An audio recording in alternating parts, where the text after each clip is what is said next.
Tu as devant toi le chemin de voie. Tu es invité, supplie en toi. J'ai poussé, inspiré à vivre pleinement. Tu vis dans le vent, suis le souffle venu d'un lieu inconnu. Cherche en toi. Bonjour à tous. Aujourd'hui, Actu Jésus, on va vous parler du chiffre de la bête, le 666. Je suis sûr que ça va vous intéresser. Alors, c'est quoi ce chiffre? Et puis, où est-ce qu'on le retrouve, hein? Et c'est en rapport avec l'évangile d'aujourd'hui. Attention, attention, scoop chez Révélateur TV aujourd'hui. En effet, vous l'avez entendu parler de 666, le fameux chiffre de la bête. Ça vient de quoi? Ça vient de ce passage de l'Apocalypse qui dit, Apocalypse 13, verset 18, « Il faut ici de la sagesse, que celui qui a de l'intelligence déchiffre le nombre de la bête, car c'est un nombre d'hommes, son nombre est 666. Alors, est-ce que vous êtes intelligent? Est-ce que vous êtes prêt à calculer avec moi et trouver?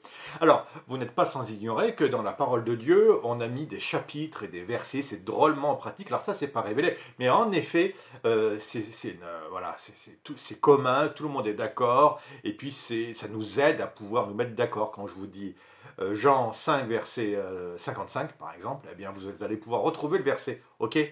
Donc, c'est quand même intéressant, brusquement, quand on lit l'Apocalypse et qu'on écoute et qu'on voit le 6666, on se dit quand même... alors, il y a plein de versets, chapitre 6, verset 66, en toute la parole de Dieu, on est bien d'accord. Mais dans les évangiles, est-ce qu'il y en a un dans l'évangile de Saint-Luc, un chapitre 6, verset 66? Que nenni! Non, non.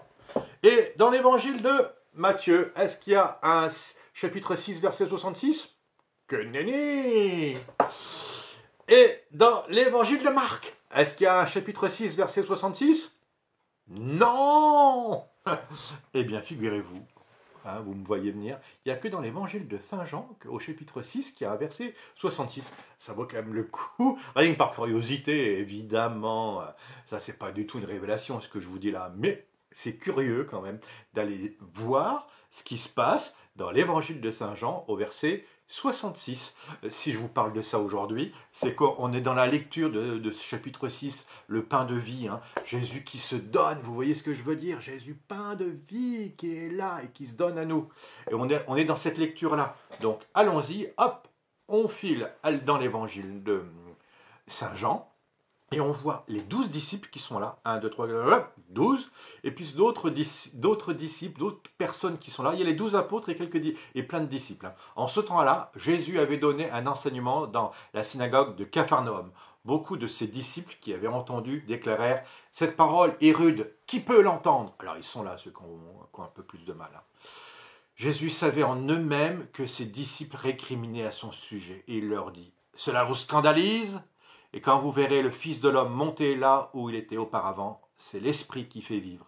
La chair n'est capable de rien. » Non seulement Jésus annonce l'Eucharistie, mais il annonce la mort et la résurrection. Mais ça, ils n'avaient pas pigé, les disciples. C'est l'Esprit qui fait vivre. La chair n'est capable de rien. Les paroles que je vous ai dites sont esprit et elles sont vie. Mais il y en a parmi vous qui ne croient pas. Jésus savait en effet, depuis le commencement, quels étaient ceux qui ne croyaient pas et qui était celui qui le livrerait. Il ajouta, voilà pourquoi je vous ai dit que personne ne peut venir à moi si cela ne lui est pas donné par le Père. C'est une grâce de venir à Jésus, je vous assure. Certes, il y a tout un élan intérieur, mais on se met à chercher par nous-mêmes Jésus. Mais c'est d'abord Jésus qui nous trouve à l'intérieur. Saint Augustin le dit très bien. Hein. Je t'avais déjà trouvé, tu étais déjà en moi, et moi je te cherchais à l'extérieur. Puis, ah oui, tu m'attendais. Et alors, le fameux verset 66, 6,66, hein, chapitre 6, verset 66, c'est le suivant. À partir de ce moment, beaucoup de ses disciples s'en retournèrent et cessèrent de l'accompagner. Incroyable, hein? Ils sont là, les disciples, regardez-les bien, les uns après les autres. Je m'en vais. Non, c'est trop compliqué à l'église, non, je ne sers pas. Ouais, j'ai donné un petit peu de temps, mais bon, c'est bon. Jésus, c'est bien pour les miracles, puis après, je ne suis pas exaucé tout de suite, ça va pas. Ce confinement, il est un peu trop long, je m'en vais. Et puis là, non, il faut obéir à une doctrine, et puis il faudrait faire des efforts, je m'en vais. Dès qu'on lâche Jésus, dès qu'on lâche l'église, je vous assure que derrière, il y a le 666. Terriblement humain comme activité abandonnée. laisser tomber, ne pas être fidèle. Hein. Alors Jésus dit aux 12, ils sont là les 12. Voulez-vous partir, vous aussi? Et alors, Simon-Pierre, j'appelle Simon-Pierre, s'il vous plaît. Il est là, Simon-Pierre, j'en suis sûr que c'est lui. Alors, Simon-Pierre prit la parole. On est drôlement content d'avoir Simon-Pierre pour prendre la parole. On a besoin du pape, de nos évêques. Dès que c'est un peu trouble, dès qu'on ne sait plus trop, c'est Simon-Pierre, c'est l'Église qui est là, sous le souffle de l'Esprit Saint, évidemment, et qui répond. Alors, voulez-vous partir vous aussi? Simon-Pierre lui répondit, Seigneur, à qui irions-nous? Tu as les paroles de la vie éternelle. Quant à nous, nous croyons et nous savons que tu es le Saint de Dieu. Vous voyez ce que vous voyez là? Ça y est, ils y sont tous. Alors là, c'est côté Jésus. J'essaie de vous le retourner pour que vous voyez ce que... Enfin, là, c'était côté disciples. Et là, vous allez voir ce que voit Jésus. Il voit 12 types qui ont qu'une seule envie. C'est de le suivre. Ah, trop bien.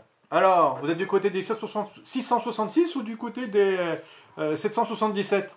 Ah, vous êtes du côté de Pierre, vous et des disciples. Vous voulez tenir bon? Eh bien, tant mieux. Allez, c'était le buzz d'aujourd'hui. Pourquoi 666? Bon, il y a d'autres explications exégétiques bien plus pertinentes, mais celle-là, elle est étonnante. Vous ne croyez pas? Tenez bon, restez fidèles. À bientôt.